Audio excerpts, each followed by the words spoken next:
हर साल 15 अक्टूबर को world student day मनाया जाता है। पूर्व राष्ट्रपति और मिसाइल मैन के नाम से लोकप्रिय डॉक्टर एपीजे अब्दुल कलाम की जयंती है। यूनाइटेड नेशन ने डॉक्टर कलाम को लेकर 2010 में 15 अक्टूबर को वर्ल्ड स्टूडेंट डे के रूप में घोषित किया था। कलाम न सिर्फ एक राजनेता, एयर स्पेस साइंटिस्ट, बल्कि एक शिक्षक भी थे। वो चाहते थे कि दुनिया उन्हें एक शिक्षक के तौर पर याद करे। पूर्व राष्ट्रपति डॉक्टर कलाम का जन्म 15 अक्टूबर 1931 को रामेश्वर में हुआ था। उन्होंने अपनी पढ़ाई सेंट जोसेफ कॉलेज से की। अब्दुल कलाम के जीवन पर उनके पिता का बहुत बड़ा प्रभाव था। वो भले ही पढ़े लिखे नहीं थे, लेकिन उनकी लगन और उनके संस्कार अब्दुल कलाम पर बहुत असर कर गए। डॉक्टर कलाम साहब ने अपनी आरंभिक शिक्षा जारी रखने के लिए अखबार वितरित भी किए। कलाम ने 1950 में मद्रास इंस्टीट्यूट ऑफ टेक्नोलॉजी से अंतरिक्ष विज्ञान में स्नातक की उपाधि हासिल की। स्नातक के बाद उन्होंने हावरक्राफ्ट परियोजना पर काम करने के लिए भारतीय रक्षा अनुसंधान एवं विकास संस्थान में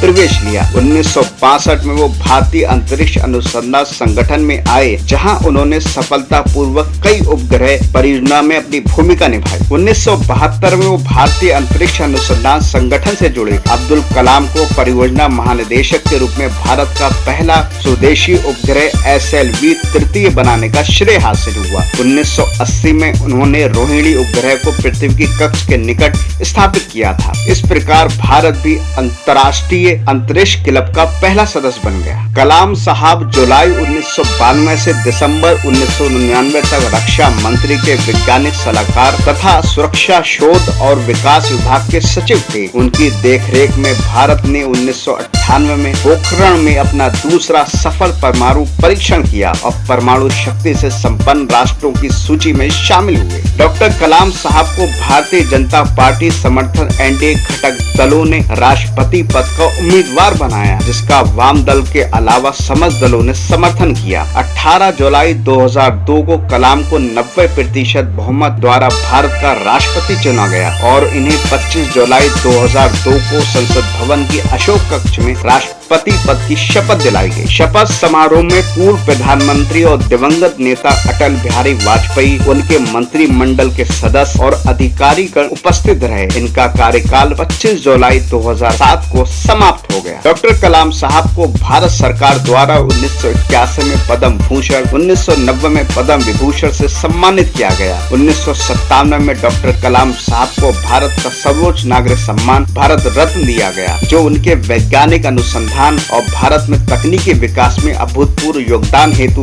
दिया गया। 27 जुलाई 2015 की शाम अब्दुल कलाम साहब भारतीय प्रबंधक संस्थान शिलांग में रहने योग्य ग्रह पर एक व्याख्यान दे रहे थे। तभी उनको दिल का दौरा पड़ा और कुछ देर बाद भारत की इस महान शख्सियत का निधन हो गया। लेकिन वो अपने पीछे युवाओं के लिए मिसाल और परमाणु क्षेत्र में ऐसी ताकत छोड़ गए, जिसको रहती दुनिया तक याद किया जाएगा।